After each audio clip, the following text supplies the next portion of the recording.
Hi, everyone. Welcome back to episode number 2 of Mentally Motivational. My name is Daria, and today I will be talking to you and a special guest about high school and just all of the experiences. Maybe we'll have a little advice session, just kind of talking about everything that people might experience in high school. Thank you so much for all the positive feedback on our first video, and I hope you guys like this one just as much. So I'm going to bring in our special guest. Hi! Hello, how are you doing, Daria? I'm doing great. How are you?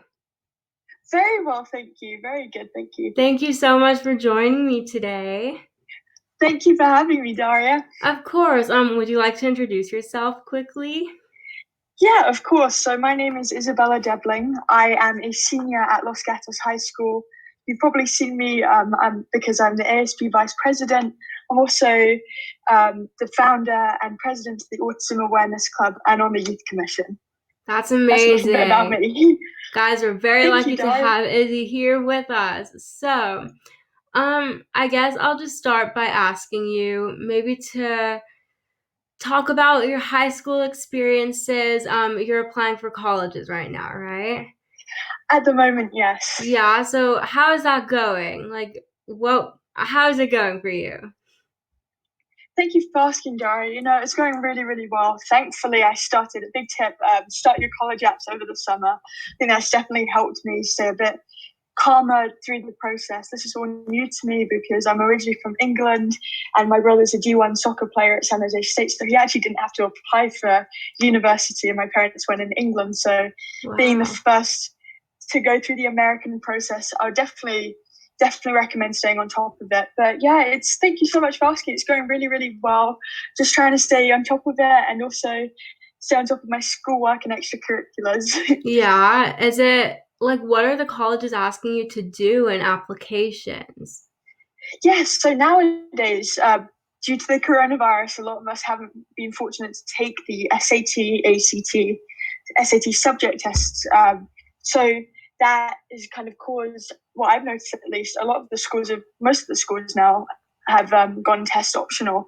But with that in mind, some schools are actually giving more supplemental work to try and get a grasp of the students more. So there's a lot more writing, I think, involved this year. Okay. So for a typical application, depending on where you go, really, for instance, the UC application, you fill out all of your information, and then in that portal, and then you complete 4 mini essays. They're not too long, I think, no longer than 350 words. Okay. But those that's for the UCs. But if you're to apply to another school, you could have as many as 11 supplements, some maybe 35 words, some might be 250. So Yeah. kind of getting a grasp for those questions early on definitely helps. It does. Okay. And I've always wanted to know, right? Because college is a lot on my mind right now. And you mentioned the SATs and all that. And I know that you've taken a couple of AP classes. And is all of that really, really important? Like, do you think that's a big thing? Or do you think you have to be well rounded? Or just kind of from your experiences, like, what should you have prepared, I guess, to put on your application? That's a great question. Well, upon reflection, I would definitely recommend early on in your high school career finding something that you really love. So for me, I mentor children with autism, and that's my passion. I absolutely love it, and that's actually what I want to continue into college and after that. But finding a passion early on is super important, whether it be a sport or something, because then I think having that allows you to have things to write for in a college application. But it also gives you experiences like leadership experiences and all these nuances of different.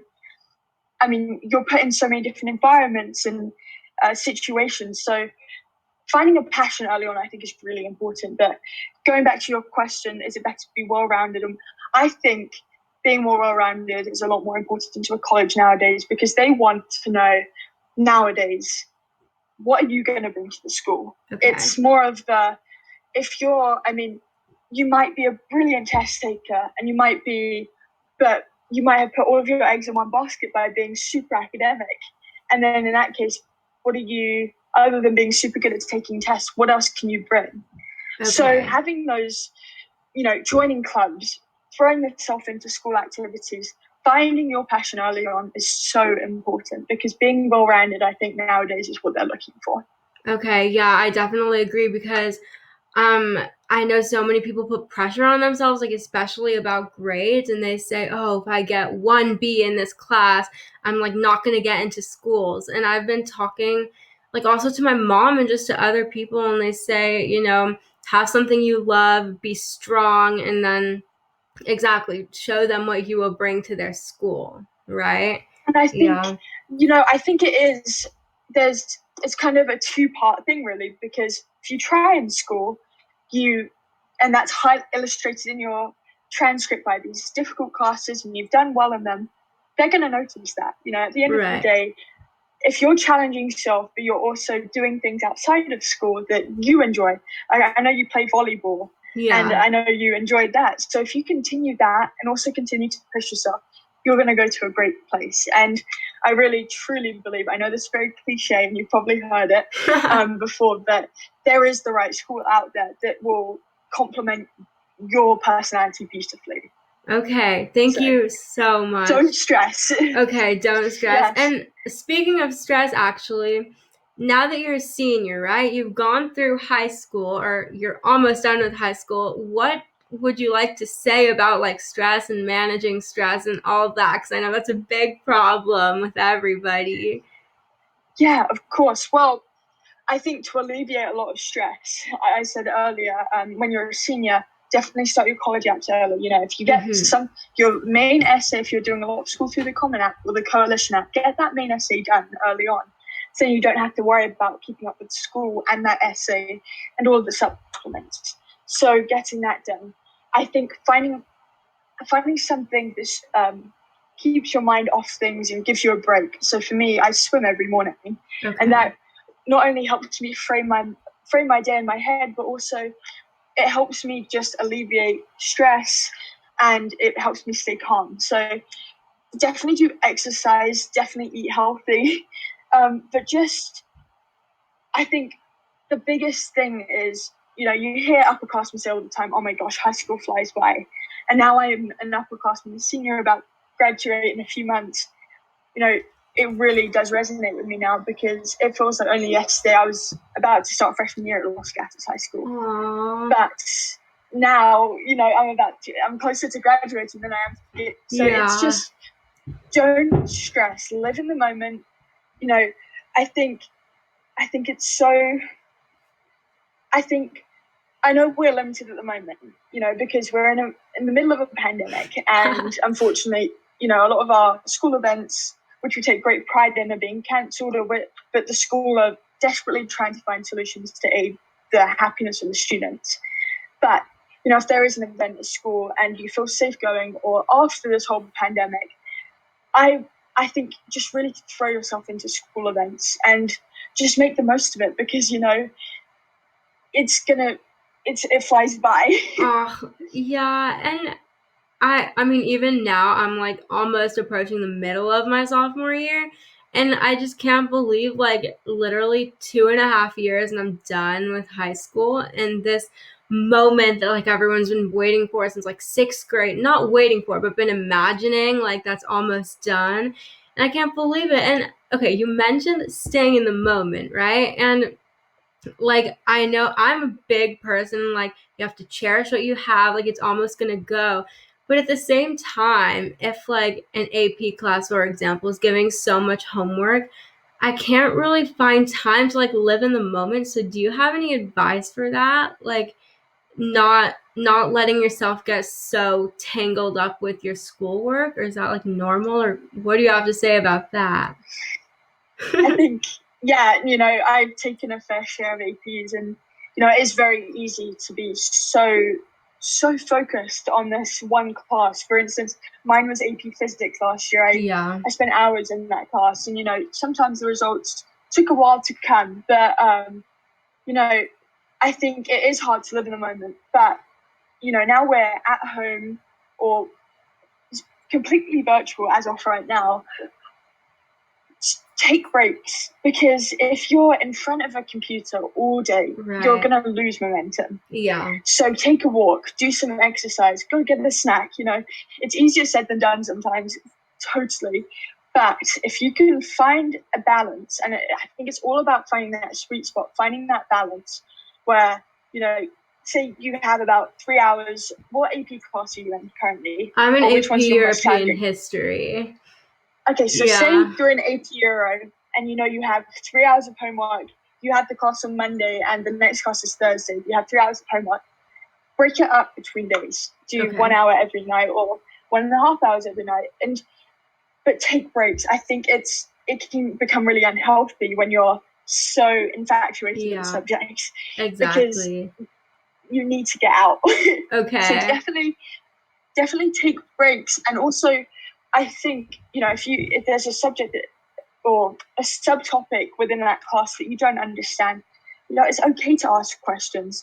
I think teachers, especially now we're virtual, they want to feel connected with students, and knowing that you're missing that contact per se, I think teachers are even more desperate to find a way to help the students. So if you have a question, attend those Wednesday hours. They're hours they have on Wednesdays. Okay. But yeah.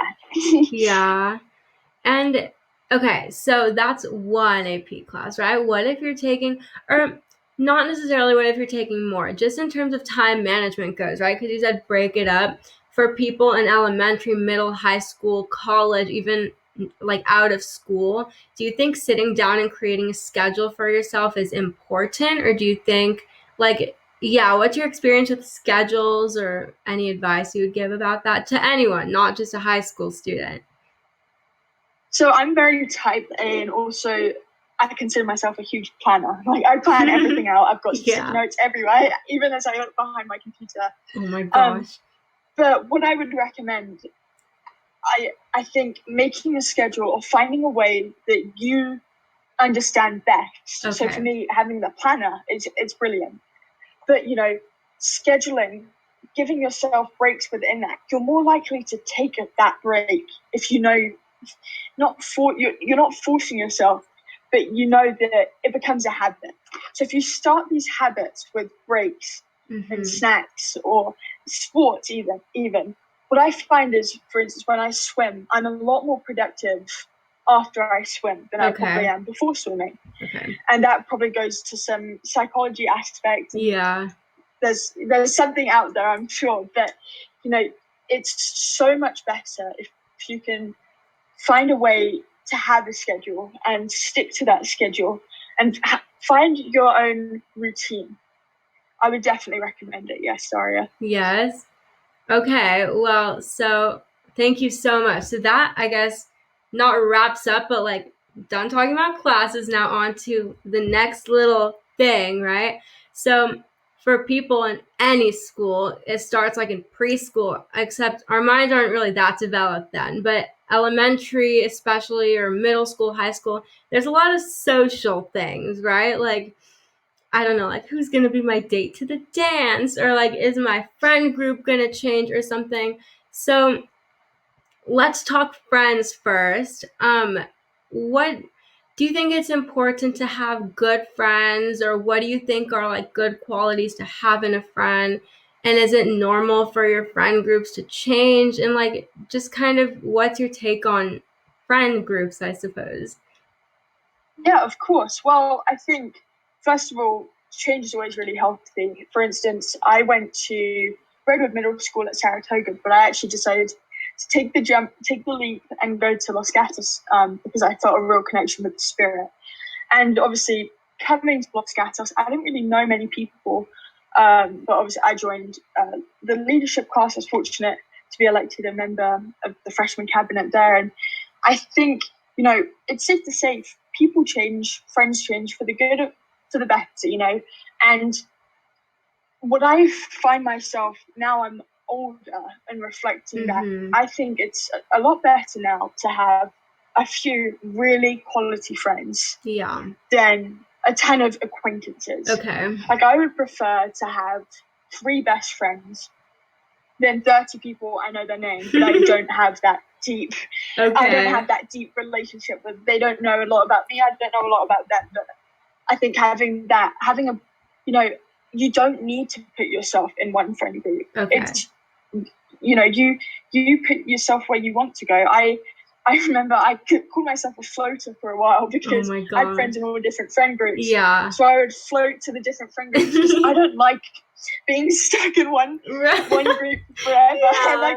I like the idea of jumping around and bouncing around. So exactly. I think finding those quality friends, and I think for me, there's a few areas where I consider a good friend. I think having similar outlooks to you, if you're a lot more outgoing, having that outgoing friend that also loves hiking or also loves swimming. Okay. Finding that, having trust in that person, you can trust them with anything. I think that's an honesty also. Mm-hmm. I think, nowadays it's so easy to just look at social media and feel that you're not part of something because, that friend group are doing that.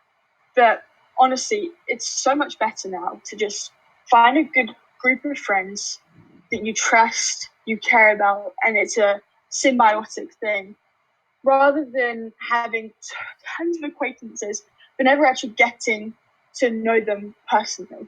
Okay. I know I said that earlier, but I think someone that motivates you, someone that's always there for you, it doesn't matter. I think also a very big misconception is the upperclassmen don't want to talk or don't want to hang out with the underclassmen. Yeah. It's such a big misconception. My best friends are actually freshmen in college, and I tell them we talk every day. And of course, I have other best friends at Los Gatos as well. But having those close connections, I think, is crucial. And also, it's nice to branch out. I have a very good friend who I actually graduated middle school from, who goes to Saratoga. And I think having those connections, it doesn't having friends from your sports, have friends from your extracurriculars. It's really nice to build a group based on similar interests. Okay.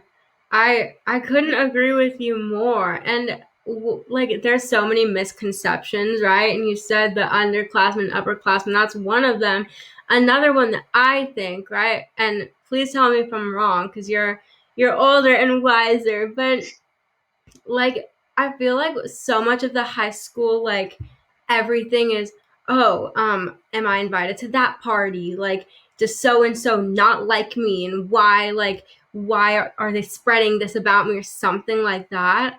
Now that you're a senior and you're going off to college, where you probably won't see a lot of these people again, do you think that's important? That kind of, all that drama that people get caught up on about friends and just people? I think some things can really hurt in the moment, but over the years I've learned it's so much better to forgive and forget than to ruin a friendship over a silly thing. Okay. There's always going to be little arguments in friendships. That's kind of part of the friendship. You have your ups and downs, and whether they're friends or not, always my parents and my family,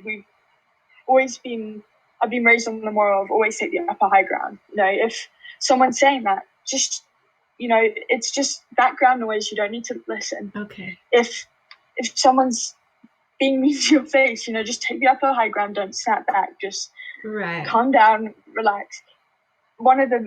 If you're highly strung, and you feel that you're going to say something in the moment, immediately back, take a deep breath and think before you say, because I think words can really hurt, and some things a lot more than others. Or social media, even if someone, there's things on social media that happen. People comment things or say things, and you're confused. Right. Don't let that noise affect you as a person, because it's so not worth it. You'll look back in 10 years and laugh and think, we really have a fallout over that. Okay. So I wouldn't. Yeah, just live in the moment. But also, if you feel upset about someone, don't hesitate after you've thought it through and thought about what you want the outcome to be. So have a proper mature conversation with that person about why you're upset. Or I think forgiveness is key, because you don't want to hold grudges, especially when you go on to your future, which it looks promising. You don't want to hold on to those little grudges you have against people. It's just not worth it. Okay. And if they're a true friend, they won't do something that upsets you. Okay. And if they do, then you find a way to be friends again. And building off of that, so do you think it's important to like talk to someone about a situation if you don't like it, or like ask your questions when you want them, because you only live once, right? YOLO. So do you think it's important to address things that bother you so that you don't regret it later? I think, I've always been the person that kind of holds back in these situations and sleeps on it before I say something that I could potentially regret. Or there's a few variables in the situation I don't want to upset. If I upset someone, then that's going to upset someone else. What I think is, other way around, they upset me, but their actions have upset other people as well. I think for me, I've learned to just not hold grudges. But if it's really upsetting me, or there's more to it, and there's something I don't understand, I will ask if we can have a chat when both of us are ready. Okay. To discuss why did this happen? How can we get past this? And what do we want the outcome to be? Okay. All right. And well, another thing too, right? Socially, and we already talked about grades and everything, right? Is that people are hard on themselves. So you said like someone might upset you and you're like, oh, like, that's all the time what happens to people. So do you have any advice on how not to be so hard on yourself, just like in everything that you might experience? It's funny you say that. I'm still trying to get over that. I know. Yeah, it's a work in progress. Yeah. Right. So I think with trying to get over that hurdle of not being so hard on yourself, I think it's important to take baby steps. If you get a B on an exam, it's okay. It's not the end of the world. The next exam, just study harder. Okay. And then I think reaching out to people if you're struggling as well with certain things is really important. But in the more school kind of side of things, I think, you can only do your best. If you've given something everything, you can't walk away regretting things that you haven't done because you gave it everything. And I think if you're, for instance, with AP Euro, you're giving it everything, and for whatever reason the results aren't coming, well, there's nothing else you could have done. I think nowadays it's so easy to get caught up in what so-and-so got on their exam versus what you did. You can't compare yourself. You're different people. Right. So I think that's such a good point. Yeah. Yeah, so, don't compare yourself. That's point one. Point two, if you give it everything, you can't regret not trying hard enough because you gave it everything.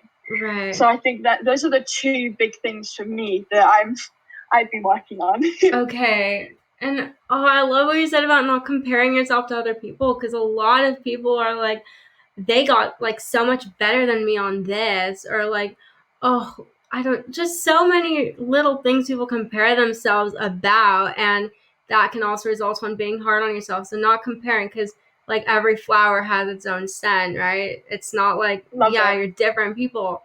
And okay, so kind of as a final advice segment, this has all kind of been advice, but like more personal to you, what advice, like if you could go back right now to the day you were starting high school or just middle school or anything, like what would you tell that self? Maybe something you thought that was so important then, but now you're like why did I think that? Like what would you say to yourself right now if you could go back and give yourself advice before you started? I think nowadays, we're going back to the social media aspect. I think nowadays we see so many people on social media that we think, oh my gosh, they're perfect in this way, or oh, I wish I could do that, or this and that. But I think you've got to stay true to yourself, and looking at it from a wiser perspective, be unique, be different. It's cool to be different. If you love reading, that's great. Because not everyone nowadays loves reading, but if you love snorkeling or something, that's great. Find your passions. I think it's key to be your own unique self. Don't try and mold these social norms. Okay. I think that's the biggest thing. And also, I've always loved just going kind of in a broader sense, that was kind of broader to all freshmen or underclassmen or anyone in high school, really. I think, one of the things I've learned is, first of all, you've got to take care of yourself first, because if you're not looking after yourself, then you can't really give the love to everyone else. So I think finding that self-happiness, that self-confidence early on, and finding a group of friends that brings out your best. Okay. Huge things in high school as well, because if that friendship doesn't work out, that's okay, because you still have time to figure out the issue or find a new group. And I think that's the most beautiful thing about it. You can be you. So I really like that. Like, stay true to yourself, and don't let yourself get so thrown off by everything, even if you really think like the sun won't come up tomorrow or something. Just let yourself be true to yourself, and like that. That's so important. Yeah. I think as well with the grades, I know we've spoken about them before, but if you don't get the grades you wanted, it's okay, because there will be opportunities. And if you're so upset with it, just take a class at West Valley, or take a class where you can redo that. And that's another way to bring it up. I think nowadays we all want A's or B's or passing even. I think finding that balance as well is key, because we can be, as you were saying, I think with online and all of these other aspects of being virtual, it's so easy to be stuck in your room from 8:30 a.m. all the way till 1 a.m. Exactly. And I think with virtual learning comes distractions of being in your own room, your own house. You have cute pets, you want to be with them. Things like that. Mine is sitting right here. Yeah. But I think just live your life. You only get high school once, and trust me, it goes by so quickly that you want to enjoy every moment. Go to that dance that you didn't want to go to. Go to it. Be friendly with teachers. Make quality memories. Push yourself. Jump out of your comfort zone. If you don't like dances, for instance, go to one and see if you like it. Push yourself, because I think that's when you really find out who you want to be, as well as what you like to do. Okay. Is there anything else that you would like to say, just in general, before this comes to a close? You've already given some amazing advice. I'm not sure. You probably have so much more amazing advice, but is there anything else specific to this segment that you would like to say? Well, I think, if you ever need someone to talk to, or if you just want to make a new friend, I'm always here. You can, Daria, I don't know if you want to put my Instagram or Snapchat in the YouTube bio, but you're more than welcome to reach out to me, and I'm happy to mentor you or help you through anything that you're going through, because I know high school nowadays is a lot different to when I was a freshman, or a sophomore. So just make those friends, and if you need someone to talk to, you can add me. Thank you so much for offering. I will definitely put your stuff in the bio. And as you said, right, or like you said, what am I saying? Like you said, connections are really important. So having someone to talk to can help you a lot too. Yeah. Thank you so much for joining me tonight. I really enjoyed talking to you, and I have a lot of advice that I'm going to start following too. Thank you, Dara. Thank you for asking me these questions. I'm so happy to have helped with this. Of course. Thank you so much. I hope you enjoy your night. Thank you for logging on. Good night. Bye. Bye.